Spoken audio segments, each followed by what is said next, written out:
Muy buenas tardes, estimados amigos y hermanos. Bienvenidos a la casa del Señor. Como también damos la bienvenida a todos los que nos ven por YouTube, que ya son bastantes personas que están mirando, no solamente hermanos de la iglesia, sino también amigos y personas a donde va llegando esta comunicación vía internet. Nos gozamos en poder tener el privilegio de estar en la casa del Señor y hoy también en la forma que el Señor ha establecido, celebrar la comunión cristiana.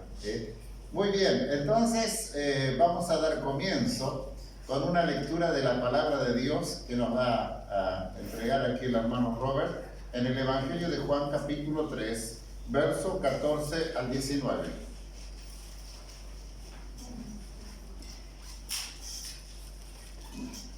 Amén, hermano. Buenas tardes, queridos hermanos.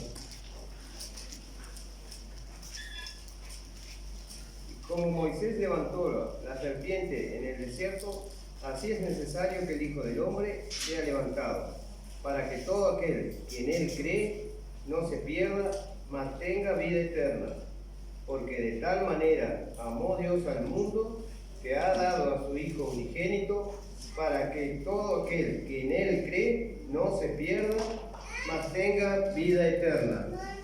Porque no envió Dios a su Hijo al mundo para condenar al mundo, sino para que el mundo sea salvo por él.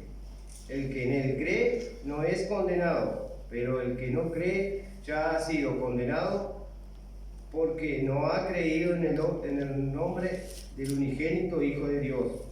Y esta es la condenación, que la luz vino al mundo, y los hombres amaron más las tinieblas que la luz, porque sus obras eran malas. Amén. Gracias, hermano. Aquí nos habla del gran amor del Señor. Y no podemos menos que hoy, como primer domingo del mes que acostumbramos, hace 4 meses no celebramos la Cena del Señor, hoy lo vamos a hacer. Pero cada culto celebramos el grande amor del Señor.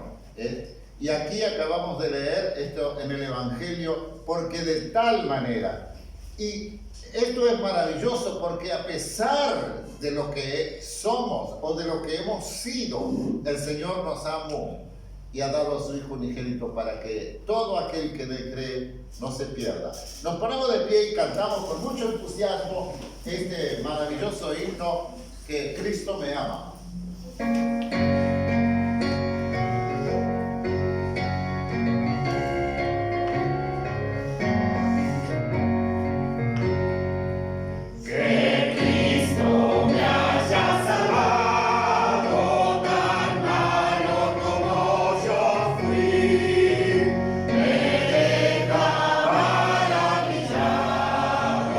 Pues él se entregó por mí.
va a estar guiando en la oración de dedicación y de gratitud al Señor.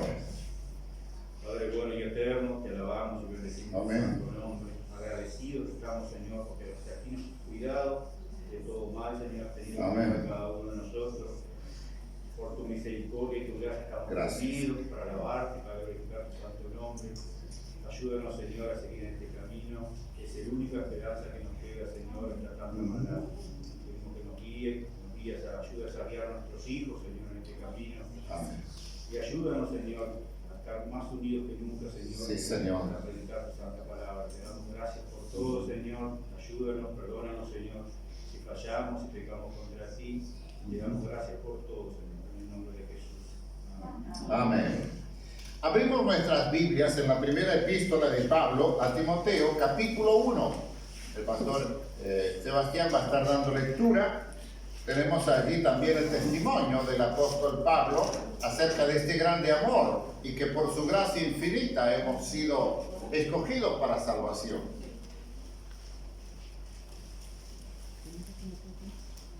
Primera de Timoteo, capítulo 1, versículos 12 al 17. Dice así este texto. Doy gracias al que me fortaleció, a Cristo Jesús nuestro Señor, porque me tuvo por fiel, poniéndome en el ministerio, habiendo yo sido antes blasfemo, perseguidor e injuriador, mas fui recibido a misericordia, porque lo hice por ignorancia, en incredulidad. Pero la gracia de nuestro Señor fue más abundante con la fe y el amor que es en Cristo Jesús. Palabra fiel y digna de ser recibida por todos, que Cristo Jesús vino al mundo para salvar a los pecadores, de los cuales yo soy el primero. Pero por esto fui recibido a misericordia, para que Jesucristo mostrase en mí el primero toda su clemencia, para ejemplo de los que habrían de creer en él para vida eterna. Por tanto, al Rey de los siglos, inmortal, invisible, al único y sabio Dios, sean honor y gloria por los siglos de los siglos. Amén. Amén. Gracias, hermano. Así que esta palabra del Evangelio es la palabra digna de ser recibida por todos. Nosotros, estando aquí como hijos de Dios, somos los primeros en dar testimonio de la condición en la que hemos sido encontrados. Estaba mirando en la televisión, por ejemplo, en algunos canales del interior que miramos a veces, aparecen en todos lados videntes que tiran tarot, todo. En este momento que está todo sumido en tristeza, en problema, todo, usted necesita esto, todo, ofreciendo, como dice la Biblia, esa curación con liviandad. Mientras que la palabra del Evangelio es sanidad y salvación completa que proviene de Dios. Esto no es una curación superficial. Esto es la transformación total del hombre y de la mujer que arrepentido, compungido por el Espíritu Santo y arrepentido de su pecado, viene, confiesa su pecado al Señor y le recibe como Señor y Salvador. Y vive de ahí en más, con la ayuda del Espíritu Santo que mora en él, vive agradándole al Señor. Vamos a cantar el próximo himno y vamos a hacer una variación. Yo voy a empezar cantando la primera estrofa, porque tiene ¿cuántas estrofas? Como 4 o 5 quizás, ¿no? La primera, después la segunda, y en el coro cantamos todos. En la segunda estrofa cantan las damas. La tercera estrofa cantan todos los varones conmigo. Y luego si queda otra cantamos todos juntos. Pero todos debemos de proclamar que en la cruz encontramos allí el perdón y la salvación. Amén.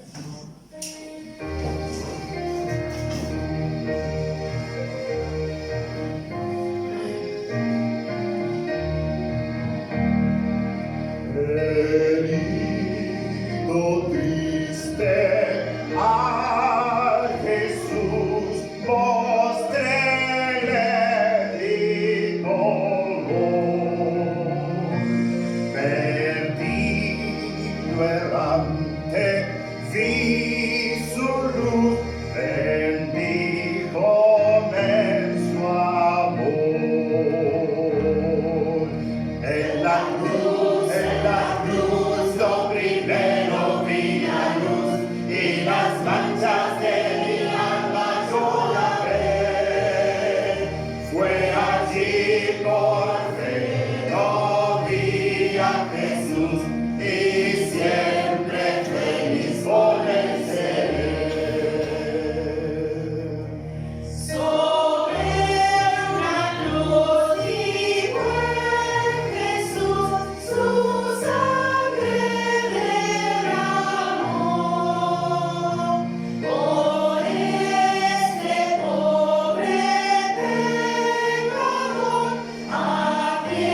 manchaste mi alma, yo la ve.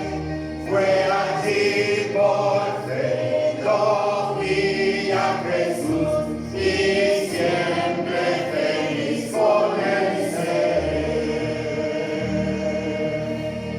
¿Cuántos tienen esta esperanza gloriosa?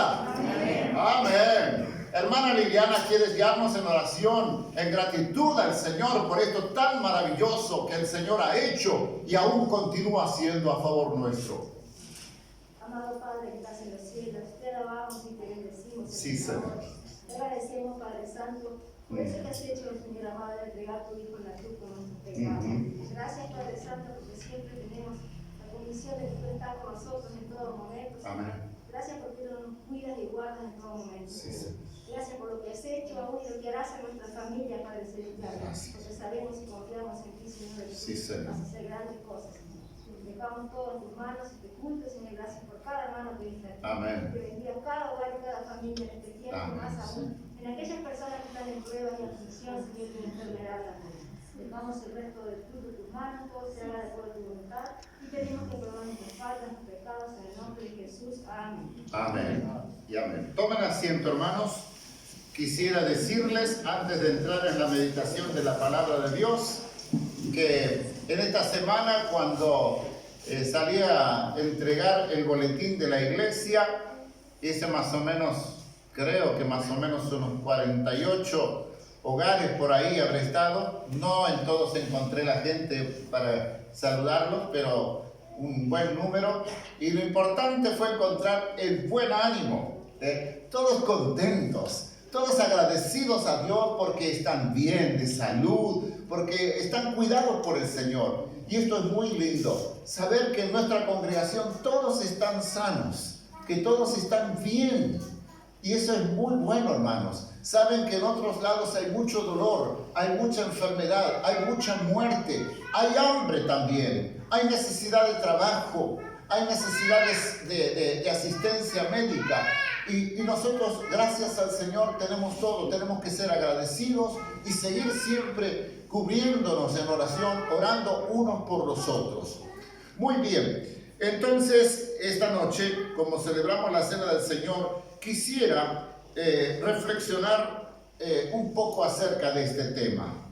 Esto es para hacer un gran estudio, porque lamentablemente, así como en muchas cosas, por no estudiar la Biblia, muchos creen y practican cosas a como se vienen nada más, ¿no? A como le vienen, como le caen, y así la creen y así la siguen, pero no se toman el trabajo de investigar, de comprobar si eso es así a la luz de la Biblia o no. Nos acostumbramos tanto, como por ejemplo, algunos dicen, siendo evangélicos, dicen: ay, pastor, ¿cuándo hay misa? Pero somos evangélicos, nosotros no usamos la palabra misa. Pero sin embargo hay gente evangélica que usa palabra misa para referirse al culto. Y así hay muchas cosas, y entre ellos la Cena del Señor es algo muy mal entendido. Y así como el bautismo, la ordenanza de la Cena del Señor es normalmente mal entendida. Y este falso cristianismo, que yo tildo de mundano, porque se está mundanalizando demasiado. Y este cristianismo actual tiene muchos sustitutos falsos para esta doctrina de la Cena del Señor. Es como tantas otras cosas, no sé lo que persiguen muchos pastores, profetas o apóstoles, o no sé cómo llamarles, predicadores, evangelistas. A veces, ¿qué es lo que persiguen empañando la palabra de Dios o la doctrina de Dios? Las únicas referencias a la Cena del Señor en el Nuevo Testamento están en el Evangelio de Mateo capítulo 26, que vamos a leer en un ratito. Así que pueden ir abriendo en Mateo capítulo 26. También lo vemos en Marcos 14, en Lucas 22, y luego en el libro de Pablo, Primera a Corintios, en donde la iglesia de Corinto está siendo reprendida. Vieron que ya los comienzos el apóstol se vio en la necesidad de reprender por la manera en que estaban manejando el tema de la cena del Señor. ¿Qué no diría hoy entonces? ¿Qué no tendría que decir hoy? Ya en aquella época había cosas que no estaban en el lugar correcto, estaban fuera de lugar. Muy bien, la institución de la cena del Señor. Vamos a leer justamente en Mateo, porque la cena fue instituida por el Señor, propio Señor Jesucristo. Capítulo 26 de Mateo, versículos, vamos a leer del 20 al 30. Está en el contexto que manda a preparar y todo esto, ¿no? Pero vamos a leer a partir del 20. Cuando llegó la noche, se sentó a la mesa con los 12. Por supuesto que se está refiriendo a Jesús. Y mientras comían, Jesús dijo: de cierto os digo que uno de vosotros me va a entregar. Y entristecidos en gran manera, comenzó cada uno de ellos a decirle: ¿soy yo, Señor? Entonces él respondiendo dijo: el que mete la mano conmigo en el plato, ese me va a entregar. A la verdad, el Hijo del Hombre, según está escrito de él, a la verdad el Hijo del Hombre va, según está escrito de él, mas ay de aquel hombre por quien el Hijo del Hombre es entregado. Bueno le fuera a ese hombre no haber nacido. Entonces respondiendo Judas, el que le entregaba, dijo: ¿soy yo, maestro? Le dijo: tú lo has dicho. Y mientras comían, tomó Jesús el pan y bendijo y lo partió y dio a sus discípulos y dijo: tomad, comed, esto es mi cuerpo. Y tomando la copa y habiendo dado gracias, les dio diciendo: bebed de ella todos, porque esto es mi sangre del nuevo pacto, que por muchos es derramada para remisión de los pecados. Y os digo que desde ahora no beberé más de este fruto de la vid hasta aquel día en que lo beba nuevo con vosotros en el reino de mi Padre. Y cuando hubieron cantado el himno, salieron al monte de los olivos. Bien, con esta lectura yo creo que es más que suficiente para afirmar que Jesús es quien instituyó la cena del Señor. Y hay solamente 3 términos en la Biblia para referirse a lo que llamamos la cena del Señor. Pablo, cuando habla a los Corintios, en 1 Corintios 10, no precisan buscarlo ahora, habla de la comunión del cuerpo de Cristo. Esa es una de las expresiones para referirse, la comunión del cuerpo de Cristo. Más adelante dice la mesa del Señor. Segunda referencia en el capítulo 10. Y en el capítulo 11 dice la cena del Señor. Estos son los tres términos en la Biblia: comunión del cuerpo de Cristo, la mesa del Señor y la cena del Señor. La Biblia no menciona ningún término inventado por los hombres como la misa, la Eucaristía o aún la famosa expresión Santa Cena. No tiene fundamento, o sea, no tiene respaldo bíblico para decir Santa Cena. Es la cena del Señor. Muy bien, en cuanto a la cena del Señor, es una ordenanza para la iglesia y de la iglesia. La palabra, cuando Pablo le escribe aquí a los Corintios, en el capítulo 11, habla acerca de instrucción. Yo tengo que instruirles a ustedes. Él tenía que instruirles en cuanto a esto. Y esta instrucción quiere decir ordenanza. Y esto era a la iglesia.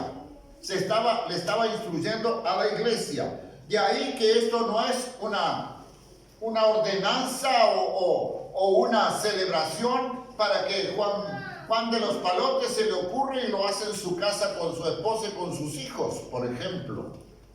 Esto es a la iglesia. donde hay así como por ejemplo en el Antiguo Testamento se me ocurre que en cada ciudad que se abrió una sinagoga era porque se juntaba un grupo de judíos, creo que era un mínimo de 10 me parece, para formar una sinagoga, y allí se juntaban para leer la palabra y para orar. Bueno, nosotros como cristianos tenemos que juntarnos como iglesia, como cuerpo de Cristo, para celebrar la cena del Señor. Y es un mandamiento.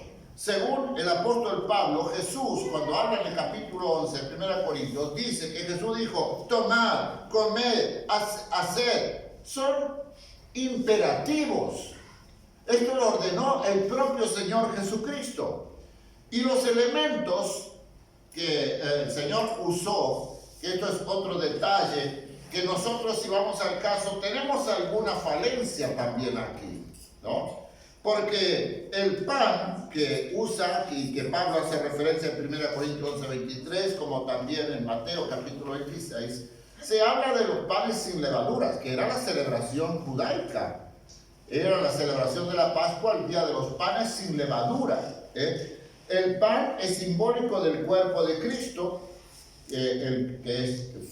iba a ser, vamos a decir, y después cuando Pablo escribe a los Corintios ya había sido partido por nosotros, ¿no? Como dice en el capítulo 11, verso 24, es un emblema, es un recordatorio del sufrimiento que tuvo el Señor, aunque, como dice la Escritura, no fue quebrado ninguno de sus huesos, pero sí todo su cuerpo fue muy maltratado, herido, lastimado, ¿no es cierto? Entonces, el asunto voy a mencionar ahora más adelante, juntamente con el asunto del fruto de la vid, el jugo de la vid, ¿no? Pero aquí tenemos el pan sin levadura. Yo estaba buscando cómo hace el judío el pan sin levadura. Es muy complejo. No es fácil hacer un pan sin levadura, pero era así el mandamiento, porque lo estableció aquella noche que tenían que salir de Egipto, ¿no es cierto? Y en cuanto al fruto de la vid, el apóstol Pablo, por ejemplo, usa la copa para referirse al fruto de la vid, en el capítulo 11, verso 25 y también 26. Es interesante, y yo estuve buscando, que no aparece en ninguno de estos pasajes que habla de la cena del Señor la expresión vino. No aparece vino. Sin embargo, el vino se usa muchas otras veces en el Antiguo Testamento. También Jesús habló acerca de cuando se curaba con el vino y con el aceite, porque era un elemento también curativo, vamos a decir, para desinfectar heridas, lo que sea. Pablo, cuando habla a Timoteo, le dice que los pastores no deben tomar vino, los diáconos no demasiado, las mujeres tampoco deben tomar vino. Dice, a Timoteo le dice, toma un poquito de vino por causa de tus frecuentes problemas de estómago. Bueno, quizá hay mucha gente con problemas de estómago, por eso consumen vino. Pero el asunto es que no encontramos nunca el término vino al referirse a la cena del Señor, porque el vino tiene un grado de alcohol, porque es producto de la fermentación. Lo mismo que el pan, porque la levadura, o el elemento de levadura que tiene la bebida, porque yo recuerdo cuando nuestro abuelo hacía bebidas alcohólicas, inclusive cuando llenábamos las damajuanas de 50 litros con la uva y todo molido con racimo y todo, ponía levadura adentro para acelerar el proceso de fermentación. La levadura es símbolo del pecado en la Biblia, ¿no? Entonces no tenemos que contaminarnos. Entonces el propio Señor Jesús y el propio apóstol también, cuando habla de la copa, cuando habla del fruto de la vid, simboliza la sangre del Señor Jesús. Y esto nos recuerda lo que se nos enseña en la Biblia, que sin derramamiento de sangre no hay salvación, no hay remisión de pecados. Lo encontramos esto en Hebreos capítulo 9 y también en 1 de Pedro 1, 18, 19, cuando Pablo dice que hemos sido salvados, lavados, comprados, nuestra vida fue comprada no con oro ni piedras preciosas, sino con la sangre preciosa de nuestro Señor Jesucristo. Ahora, me gustaría que hoy ustedes que tuvieran bien en claro, les quedara bien en claro las distintas interpretaciones de lo que simbolizan estos elementos. Está lo que llaman, lo que se llama, mejor dicho, la transubstanciación, que es la doctrina católica, apostólica y romana. Esta doctrina nace por allá, comienza ya con algunos indicios en el siglo II de la era cristiana. Pero recién después, para el 1200 y pico, es que más o menos se toma como una doctrina, lo adoptan, y el cura, Papa Inocencio III hace una declaración y lo pone como artículo de fe, que la transubstanciación es cuando el que está administrando, en este caso el sacerdote, bendecía a los elementos, y la creencia de que ese pan y esa sangre se transformaban literalmente en cuerpo y sangre de Cristo.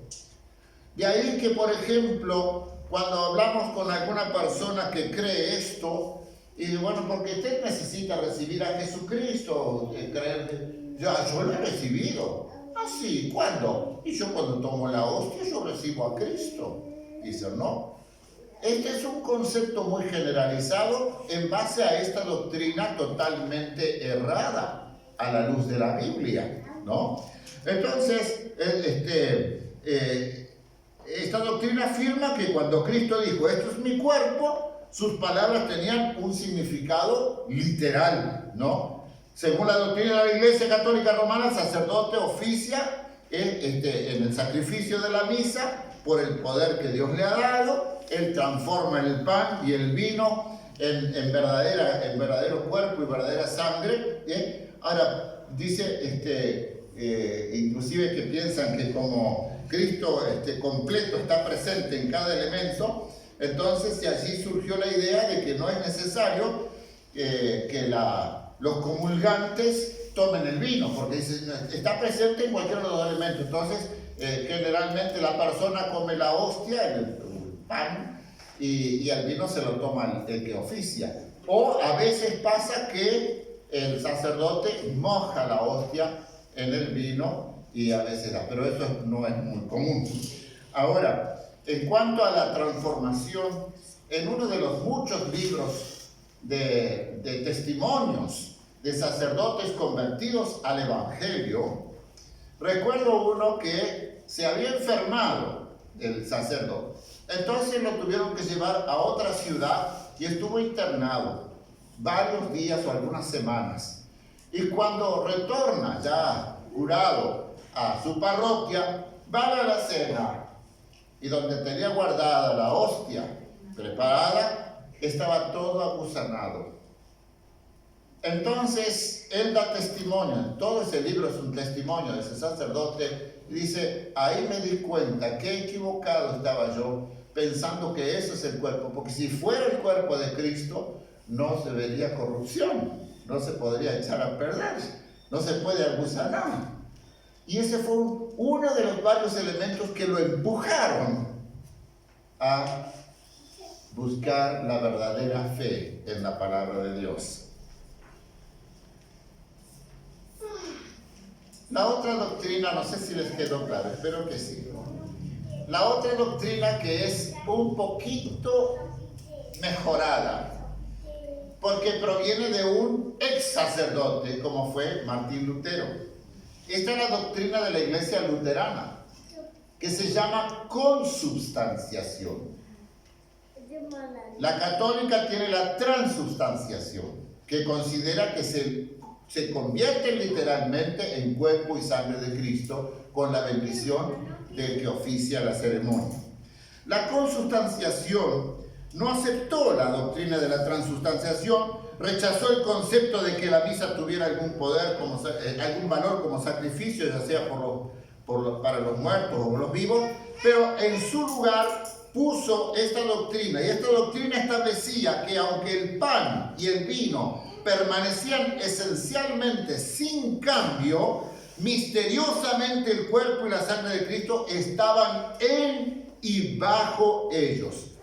La interpretación de Lutero es una entre la literal y la figurativa de las palabras pronunciadas por nuestro Señor Jesucristo. Está allí entre medio, ni fu ni fa, como decimos vulgarmente, ¿no?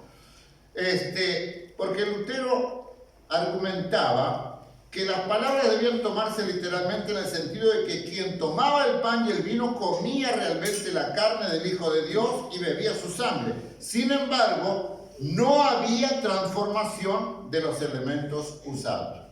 Y aquí es donde yo quiero llamar un poco vuestra atención, porque aquí hay muchos evangélicos que se acercan a esta doctrina. Ustedes no se han encontrado, ay, tengo que ir porque tengo que tomar la Santa Cena, porque para la bendición y que yo que sé cuánto. ¿Saben que eso ha contaminado al pueblo evangélico? Y se ha llegado a, casi diría, a idolatrar la Cena del Señor. Quizá en todo el mes no van a los cultos, pero el día de Santa Cena no faltan, porque consideran que hay una bendición, un tipo sacramento en este elemento. Pero vamos a la interpretación correcta en cuanto a estos elementos. Cuando insistimos en interpretar literalmente las palabras "esto es mi cuerpo", se presentan muchas dificultades. Por ejemplo, nuestro Señor estaba presente en el aposento alto cuando tomó el pan en sus manos y pronunció estas palabras. Pero Él no dijo, esto se ha convertido o se convertirá en mi cuerpo, sino que Él dijo, esto es mi cuerpo. Ahora, ¿cómo podía ser parte de su cuerpo algo que tenía entre sus manos? Si nosotros vamos a interpretar literalmente, si Él dice, esto es mi cuerpo, pero ¿cómo? Si Él lo está teniendo en su mano. ¿Cómo puede ser literalmente su sangre lo que contenía la copa si Él todavía no la había derramado en la cruz? ¿Me entienden? Entonces, el Señor está usando un lenguaje figurativo que se llama metáfora. Con mucha frecuencia el Señor usó metáforas. El Señor dijo, por ejemplo, yo soy la puerta.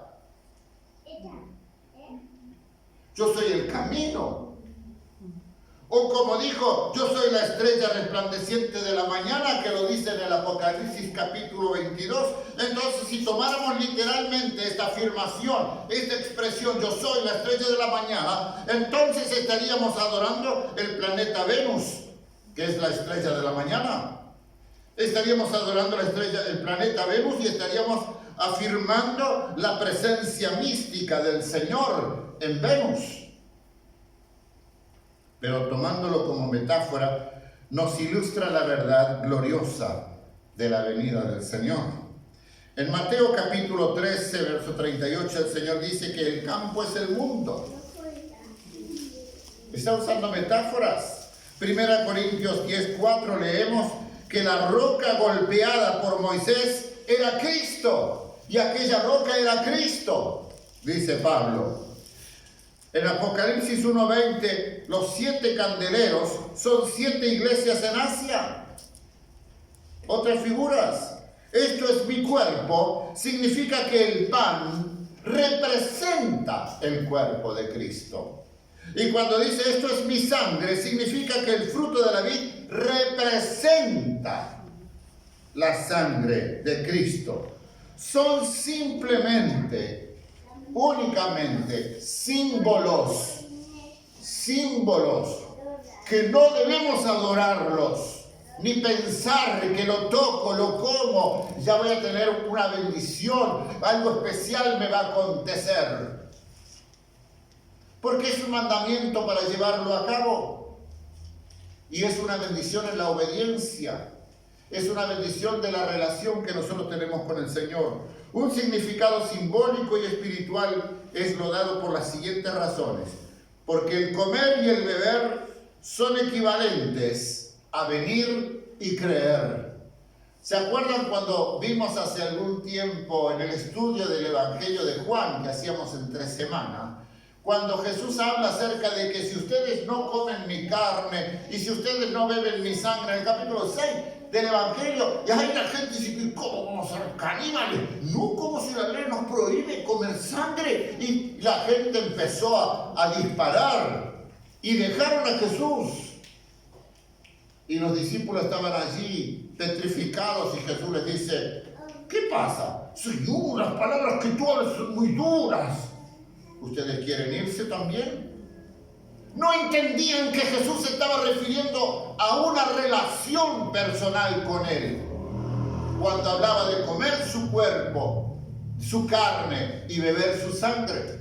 Así que, como decimos, beber y comer son equivalentes a venir y creer. Y el Evangelio de Juan enseña con toda claridad que el creer en Cristo resulta en vida eterna. El versículo 64, debe ser del Evangelio de Juan 3, dice que algunos serán condenados porque no creen. Bueno, como leyó el hermano también hoy, los que no creen ya han sido condenados porque no han creído en el unigénito Hijo de Dios. Juan el Evangelista es el que más escribe acerca de la salvación, acerca de la vida eterna, y no dice nada de la cena del Señor, ni en su Evangelio, ni en sus epístolas, ni siquiera en el Apocalipsis. No dice que si al observar la cena del Señor, observando la cena del Señor van a ser salvos, de ninguna manera. Si el observar la cena del Señor fuera un requisito para obtener la vida eterna, Juan sin duda lo hubiera dicho, o Pablo, o Mateo, o quien sea. Pero no es un requisito para la salvación. Al usar la figura de comer y beber al Señor, instaba a los oyentes a aceptarle a Él, aceptarle en su vida y muerte, en forma definitiva y personal para tener así la vida eterna. Y no es suficiente saber que hay un remedio. El remedio debe ser tomado para que produzca resultados. No es suficiente saber que en Jesucristo tenemos salvación. Hay que recibirlo. Hay que arrepentirse y hay que entregarse a Él. La muerte de Cristo fue suficiente y una vez por todos.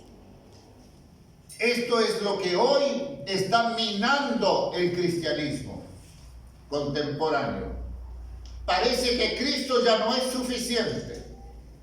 El otro día difundí una predicación, creo que difundí en el grupo de la iglesia, en cuanto a toda la psicología.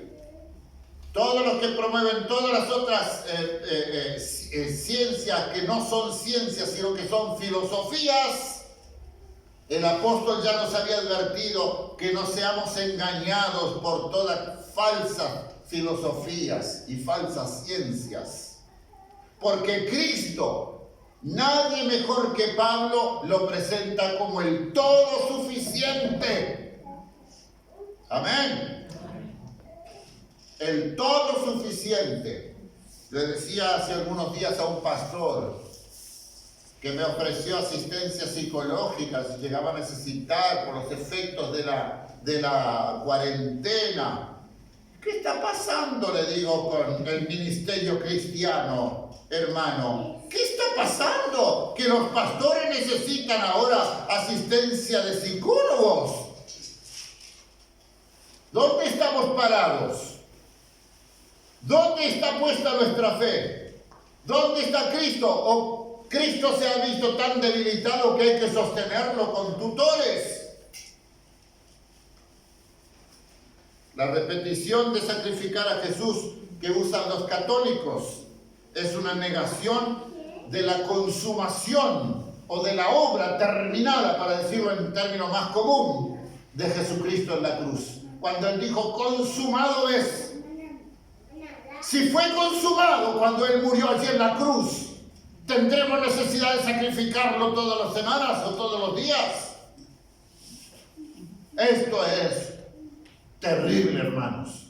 Cuando nos vamos de la palabra de Dios, creemos cualquier cosa. Y a la gente en general le encanta creer cualquier cosa, menos la verdad, porque sus obras son malas. los participantes de la cena del Señor es otra cosa preocupante. Cuando el Señor instituyó su cena, estuvieron sus discípulos. Sus discípulos. Sus hijos. Los que son regenerados. Y quiero decirles, porque si nosotros leemos rápidamente Mateo, Judas estaba allí, luego el Señor...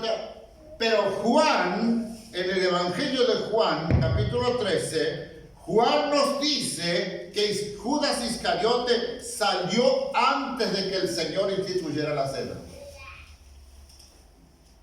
Judas Iscariote no debía estar en ese lugar, en ese momento, porque no era hijo de Dios. Cuando estuvimos en Australia, bueno, acá ya habíamos sentido, porque hermanos de nuestra congregación me habían comentado que estuvieron en otro lugar y se celebraron la cena del Señor, pastor, y dice, nos llamó la atención, dice que todos, dice, como era un aniversario, había gente por primera vez, niños, jóvenes, ancianos, o sea, era una celebración grande, a todo el mundo se le dio la cena del Señor. ¿Cómo? Yo nunca había visto esto. Pero resulta que cuando estuvimos en Australia, vimos lo mismo. Había un matrimonio delante nuestro con 2 niños por primera vez en el culto. Pues ellos también tomaron la cena del Señor. A todos, creyentes, no creyentes, bautizados, no bautizados. ¿Puede ser esto así? Esto es un descuido total de la palabra de Dios. Porque cuando Pablo está escribiendo a los corintios, estas instrucciones se les está dando a una iglesia, a un grupo de creyentes. La cena del Señor fue instituida en la iglesia y para la iglesia. La cena del Señor es una ordenanza de la iglesia, no es de cualquier que se le cante la gana. El apóstol Pablo, por ejemplo, usando en el capítulo 11, dice, cuando os congregáis, está hablando cuando se congregan los creyentes. Cuando dice después, cuando os reunís como iglesia.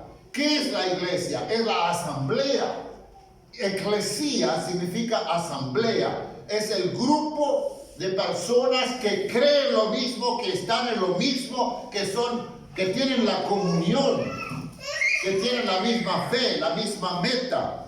Además, también dice la carta fue dirigida a la iglesia de Dios que está en Corinto. O sea, esto está dirigido a estas instrucciones, todo está dirigido a la congregación de los salvados.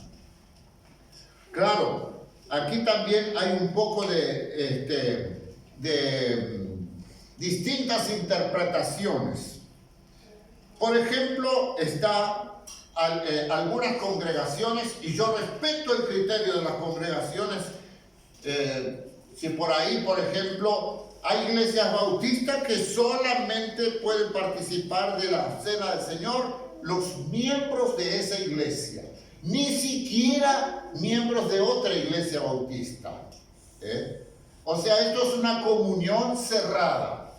Después está la otra comunión abierta, que esta es celebrada como se hace por allí en otros lados, a veces un encuentro, y nos encontramos de todas las denominaciones y todo. Se va a celebrar la cena del Señor. Ni nos conocemos, ni sabemos cómo anda el fulano, mengano. Esta es la comunión abierta, que le llaman, ¿no? Que participan todos, que uno ni sabe qué tipo de creyentes son, por ejemplo, ¿no? Ahora, algunos piensan que esta doctrina de la cena y de que sea abierta o cerrada, que es algo muy severo, ¿no? Pero debemos recordar que la cena del Señor no es de un hombre y Él está dando la invitación. Ahora, muchas iglesias celebran la cena dejando que participen todos los salvos. Esa es otra postura también. Si son miembros o no son miembros, si son bautizados o no son bautizados. Como ya está convertido, dice, ya aceptó a Cristo, eso no va tampoco. porque el bautismo es la otra ordenanza que va a la par con la cena del Señor. Si el miembro no está andando en obediencia, la iglesia puede tener la autoridad de decirle no. Pero yo personalmente, y ustedes lo saben, tengo una cierta postura que no es ni cerrada ni abierta totalmente. Pero se me ocurrió y creo que encontré ahora una frase que se está escuchando todos los días en nuestro país. Cuando se habla de las medidas sanitarias, hemos escuchado esta expresión: libertad como responsable.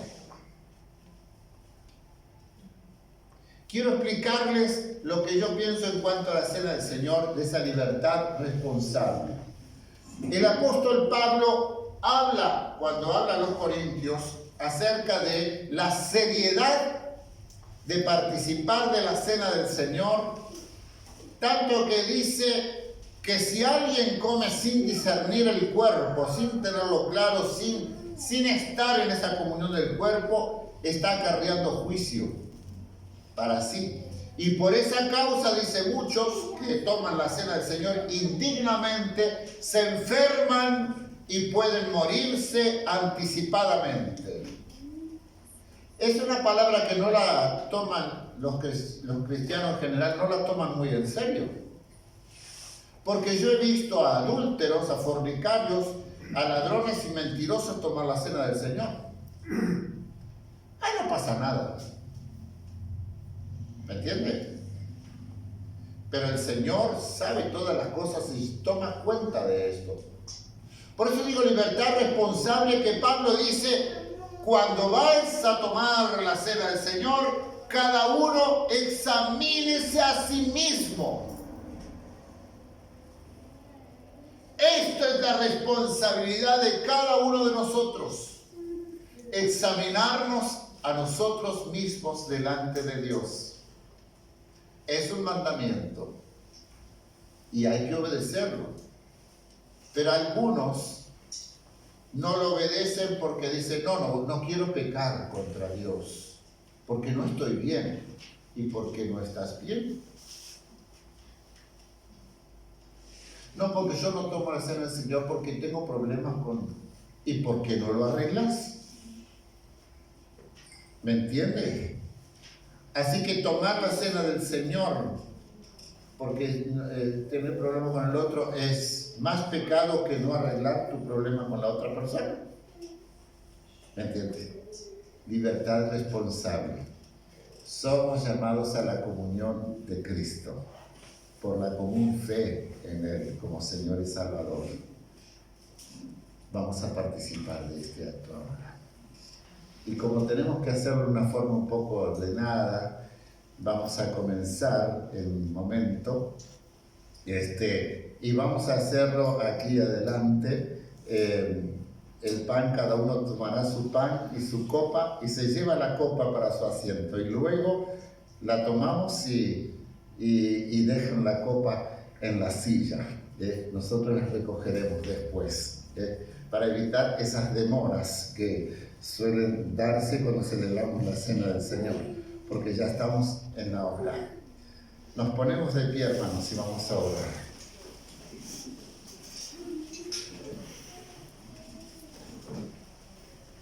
Amado Padre que estás en los cielos, en esta jornada tan maravillosa de tu día, que nos has regalado por pura gracia y bondad, te adoramos, Señor, y te bendecimos.